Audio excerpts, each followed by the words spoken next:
உங்களுடன் ஸ்டாலின் என்பதற்கு தடை உத்தரவை அண்ணா திராவிட முன்னேற்ற கழகம் பெற்றிருக்கிறது.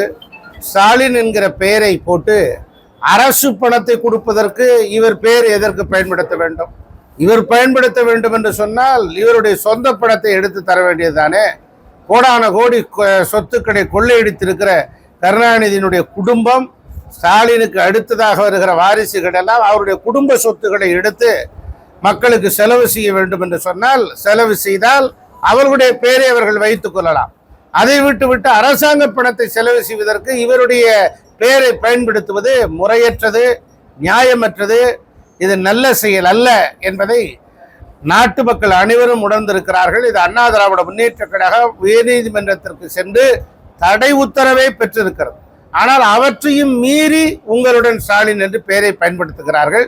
இது அடாத செயல், வன்மையாக கண்டிக்கத்தக்கது. இது கண்டெம்ட் ஆஃப் கோர்ட்ஸ்